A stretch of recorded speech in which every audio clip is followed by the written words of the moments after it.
आज हम BA part प्रथम के प्रथम प्रश्न पत्र का अध्ययन करेंगे और प्रथम प्रश्न पत्र में हम प्राचीन भारत में शिक्षा के प्रमुख केंद्रों का प्रारंभिक परिचय देखेंगे।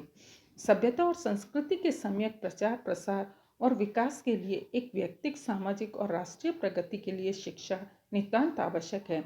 मानव जीवन का उच्चतम ध्येय यह लोक की भौतिक उन्नति पूर्वक सृष्टि और जीवन की गुत्थियों को सुलझाना और ज्ञान का आलोक फैलाना है। प्राचीन भारतीय मनीषियों ने यह तथ्य भली भांति हृदय में रखा था, इसीलिए सुदूर अतीत में भारत में शिक्षा की सुंदर व्यवस्था दृष्टिगोचर होती है।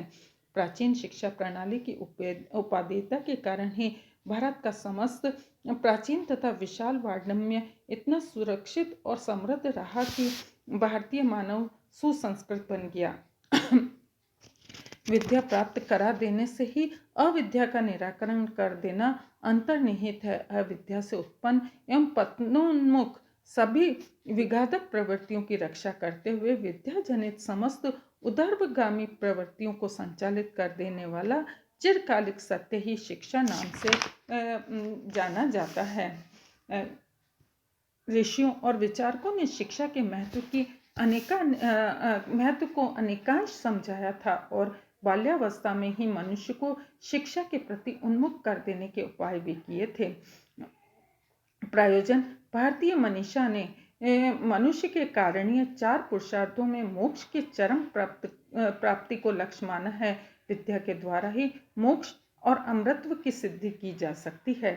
चरित्र निर्माण ब्रह्मचर्य आश्रम में ब्रह्मचारी ने जिस प्रकार की जीवनचर्या और शिक्षा का विधान किया गया था, इससे व्यक्ति का चरित्र सुदृढ़ हो जाता है। जीवन की किसी भी संदेहास्पद स्थिति को जानबूझकर खतरा उतार सकने की क्षमता व्यक्ति में विकसित हो जाती है। व्यक्तित्व का सर्वांगीण विकास भारतीय शिक्षा प्रणाली व्यक्तित्व के सर्वांगीण विकास पर ध्यान नहीं देती है। व्यक्तित्व का चतुर्मुखी विकास ही शारीरिक, शरीर, बुद्धि, मन आदि समस्त शक्तियों को उधरमुखी होकर विकसित हो, यही भारतीय शिक्षा का प्रयोजन माना जाता है। कर्तव्य की भावना जागृत करना भारत में शिक्षा व्यक्ति को उदार, सहिष्णु, परोपकारी बनाती है। किसी के धन का लोभ न करना तथा दूसरे की आवश्यकता में सर्वस्व दान कर देना, यह विद्या का प्रयोजन है। इससे व्यक्ति में कठिन से कठिन उत्तरदायित्व वहन करने की क्षमता भी आती है। अगला प्रयोजन है भारतीय साहित्य और संस्कृति का संरक्षण। शिक्षा का प्रमुख प्रयोजन था प्राप्त ज्ञान और संरक्षण और ज्ञान का संरक्षण और संवर्धन। भारतीय शिक्षा का ही चमत्कार है कि मौलिक परंपराओं के द्वारा विशाल दैहिक साहित्य सुरक्षित भी रहा और प्रत्येक युग में प्रत्येक विद्वान और मौलिक विचारक दर्शन, गणित, वैदिक, ज्योतिष, रसायन आदि शास्त्रों के नवीनतम मान्यताओं को प्रस्तुत करते रहे। भारतीय शिक्षा के कुछ विशिष्ट प्रयोजन थे, उसी प्रकार भारतीय शिक्षा प्रणाली की भी कुछ निजी विशेषताएं हैं जो विश्व के अन्य इतिहास में उपलब्ध नहीं होती है। जैसे कि भारत में वास्तविक शिक्षा का प्रारंभ उपनयन संस्कार से किया जाता है। दूसरा है अपनी शिक्षा की संपूर्ण अवधि में व्यक्ति गुरुकुल और तपोवन में अपने गुरु के समीप रहता है। तीसरा है गुरु और शिष्य में पिता पुत्र के सदृश स्नेह और सम्मान का संबंध होता है।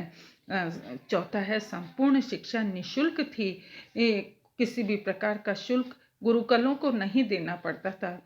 पांचवा है गुरुकुल में सभी छात्रों को गुरु समान दृष्टि से देखता था। छठा है शिक्षा की पूर्ण अवधि में ब्रह्मचर्य का पालन करना अनिवार्य था। सातवां है प्रत्येक बालक को अपनी रुचि और सामर्थ्य के अनुसार पाठ्य विषय पढ़ाए जाते थे। और अंतिम विशेषता है भारत में शिक्षा की प्रमुख विशेषता है कि सरल जीवन और उच्च विचार संग्रह और प्रदर्शन की प्रवृत्ति को त्याग कर निरंतर उच्च विचारों को आत्मसात करना ही भारतीय शिक्षा का उद्देश्य है। उपयुक्त प्रयोजनों और विशेषताओं से संपन्न भारत की शिक्षा प्रणाली यदि आज विश्व के अन्य देशों से प्रतिस्पर्धा की भावना जागृत करती है तो इसमें कोई आश्चर्य की बात नहीं है। भारत में ये प्राचीन परंपरा में यदि हम शिक्षण प्रणाली को देखें तो प्राचीन शिक्षण प्रणाली जो है वो मौखिक थी। सर्वप्रथम ओकार, विहतियाँ और गायत्री सिखाई जाती थी। तदुपरांत वेद व अन्य पाठ पढ़ाए जाते थे। वेदों को ज्यों का त्यों भविष्य की पीढ़ियों तक ले जाने के लिए अनेक सुव्यवस्थित नियम बनाए गए थे।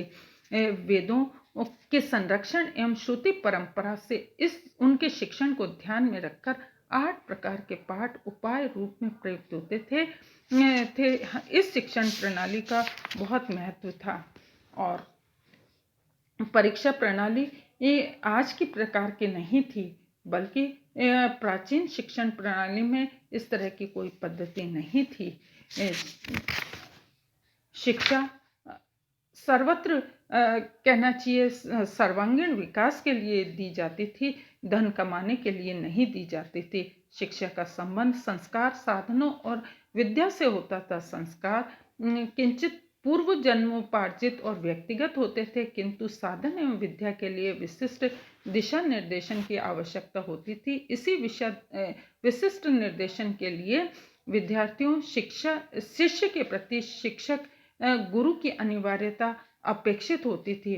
व्यवहारिक जीवन में अनेक विधियां शिक्षा दैनिक प्रयोग और अनुभवों से ही उपलब्ध होती थी, किंतु शास्त्रीय ज्ञान, परिष्कृत व्यवहार और इष्ट सिद्धि हेतु गुरु की आवश्यकता होती थी।